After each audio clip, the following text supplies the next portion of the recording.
Gaur, el Pobal, Barbadun ibaiko burdinolak.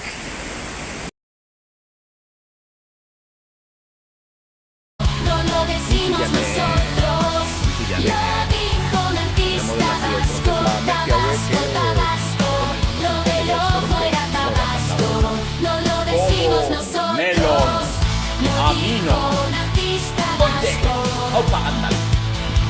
Zorika iztoa protagonista. lo dijo un artista vasco. Yatza!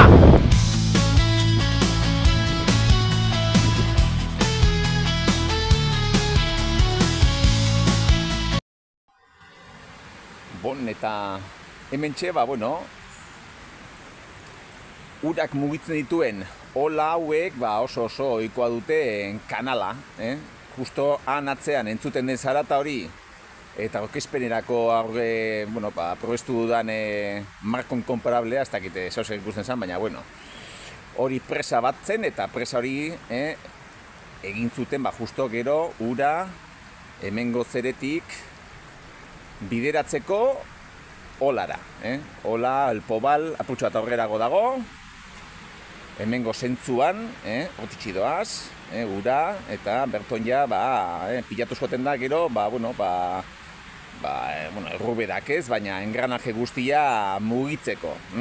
Beraz hemen alde batetik kanaltxo hau, eta hortik doa justun Barbadun ibaia, ibaiari ur pixkatxo bat kentzen diogu, gero hori gure burni kontuetarako erabiltzeko. Horai, hasike, guazen pixkanaka, 20. mendera arte iraun zuen ola, burdinola tradizional hori ezagutzera, el Pobal.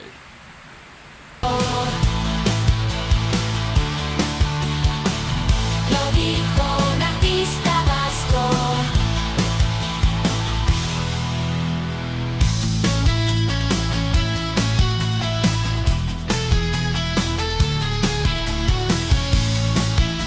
Ikatza zela gari batean ezagutu dugun bezala, mendi hartetik ateratzen, Ze mota ontako olak, baino lehenago haizeolak izenekoa zeuden, bira, hor dago bisitak idatua. Igual jarriko dute enteratzeko zozetaz gehiago. Esaten itzuenez, haizeolak hauek beste ola hauek baino lehenagokoak dira, aperzoz ikustea mintzet itxea edo. Eta kontua zan, haizeolak igual terminoa bera nahiko konfusoa dela. Haizeoletan ni lehenen pentsatzen nuen zirela haizeak mugitutako engranajea, baina ez.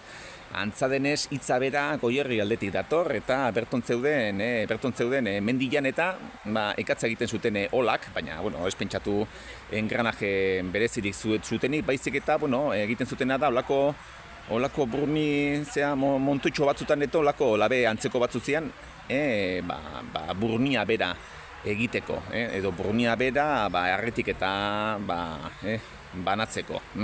Eta antza denez, sua eta mantentzeko normalean hor goian egoten zian, mendiko haizeak berak jotzeko lantxik eta egiten zuen auspo lana. Eta horretxegatik dintzen zaio haizeola. Baina antza denez hemen ere, Galdames aldean olako haizeolak eta beraxeago egoten zian, zera basoan bertan, eta halako zereginik ez omen zuten. Beraz, igual, konfusiorik eta ez izateko, haizeola hitza erabili baino, hobeto litzateke mendiolak edo basoolak aipatzea. Beraz, ez pentsatu holan molinos edo olako kontuetan, baizik eta hori Tabaskoa da eta hori txarra da, badakizue.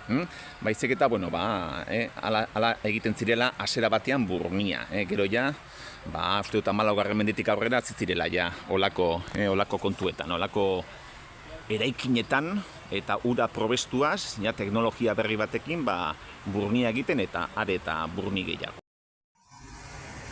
Eta hortxe muela izenekoak. Egia da, Pobaleko burdinola, hortik kanala, taka, ura honea dator, eta gero, oraintxe egiak esan duenez, 3 metroko jauzi baten bitartez, zera palak eta kolpatzen ditu eta engranaje guztia martxan jartzen du. Bueno, esaten, Pobal berezia da zeatik Burdinola bera iraun zuelako 20. menderarte. Eta hori ziurenik izan zen Bizkaiko bakarra mende berri hori ikusten. Ze, karo, 19. mende azkenera, ja, industrializazio guztia ematen denean, siderurgika kontutan eta holak normala zenez, desakretuz joango dira, baina gertatzen da, berez, el Pobalekoa, nahiko hola handia zela, nahiko produzio handia zuela, ez noski, siderurgia baten tamainakoa, baina berez, zuen bere kontutxoak.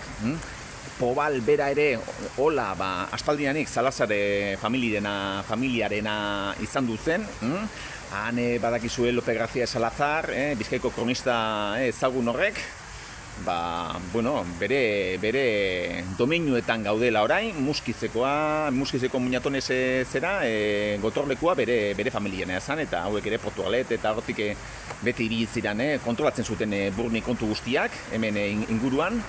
Eta antzaenez, arbizarra bezala, edo esne asko ematen duten arbizarra bezala, Pobali, irauten utzi zioten. Eta horretxegatik, uston, heldu zaigu olako estruktura ikaragarri eta espektakularra, gure garaietara oso ondo mantentzen da, eta barneko engranaje guztiak eta primeran ditu, eta oraintxu ere jarretzen dute egiten hemen Burnia. Gainera, era nahiko natural batean, zeikatzea ikusi duzuenez, zuretik ateratzen dute, ez dakit hor Extremadura aldetik eta ekarri zituzten behin, olako ikatzgile batzuk, eta haiengatik ikasi zuten edo hobetu zuten, hemen berezkoa zuten teknika. Bueno, eta honatx, ez dakit ondo ikusten dako justo, arbola hortxe dauka, baina hortxe ikusten duzu estruktura bat, eta hor justo hementxe, pilare izango izatekena, zubi bate. Askok eta askok, ohikoa denez, zubi zahar bat ikusten dute, referentzia gutxikoa eta automatikoki nik ez dakit zegatik, hortxe berrez ere.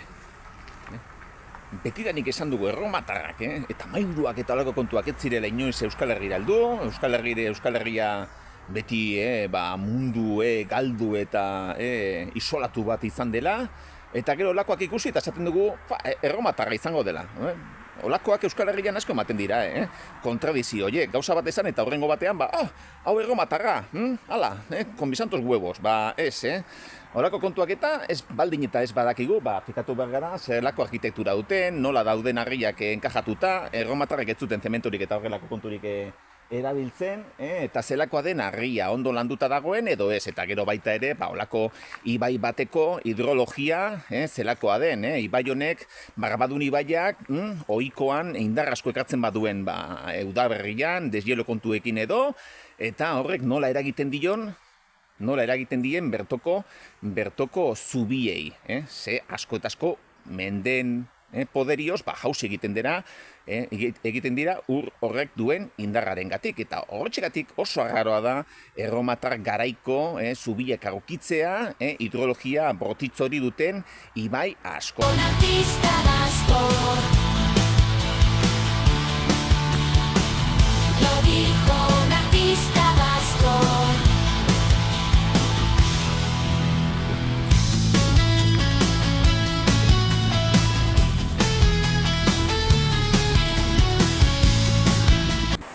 Bueno, Barbadun ibaia hementxe dugu, hemen etxe bateri pasoa emoteko olako pasarela baten gaude, eta, justo ibai honetatik ere badago Muskizera, Pobaletik Muskizera doan beste bi aberdantzeko bat, hementxe duzue, hor dago Furiosa,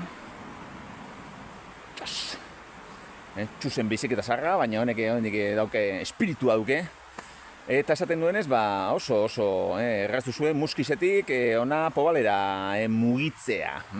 Lehen ez dut aipatu, baina pena da Pobaleko bisita honi ez diodala beste segida bat eman. Hor, lehenago erakutsi dizuedan, ustezko zubi erromatar horren beste aldean badago Barbadun ibaiaren edo errekaren beste aldetik dijoan bidezka bat. Naiz joan, ez dakit bertoko jabeak edo ez dakite, ez da pribatua, hor badago finka batzuk eta badaude, baina hau antzaenez, finka horietara bide emateko bidezka da. Baina jarri dituzte kartelak ezin dela pasatu eta txakurra daudela. Txakurrena ez dut ikusi, begiratzen ibili naiz eta, baina ez naiz arriskatu, bakarrik noa, ez dauka makilik eta badezpada ez naiz hartu. Baina bidezka horretatik heltzen da, lehen esan dugu Nora El Pobal, berizgarria dela, oso egoera honean mantendu zelako 20. mendera arte, ia ikutu gabe eta funtzionamenduan, eta pixkotxo bat aurrera badago Barbadun ibaian zeuden 7 ola hoietako beste bat, Laoiako ola, eta Laoiako ola hori naizta jausita egon, badauka bere ikusgarritasuna baita. Nik oraindik ez dut ezagutzen, gaur nuen bertora joateko intentzioa, baina kartel horretxek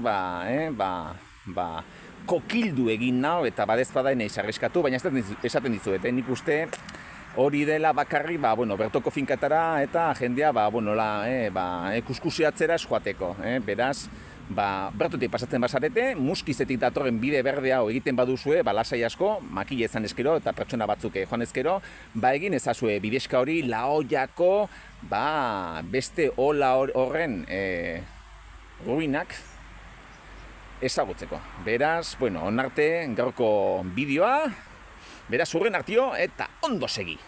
Tabasco, Tabasco, lo del ojo era Tabasco.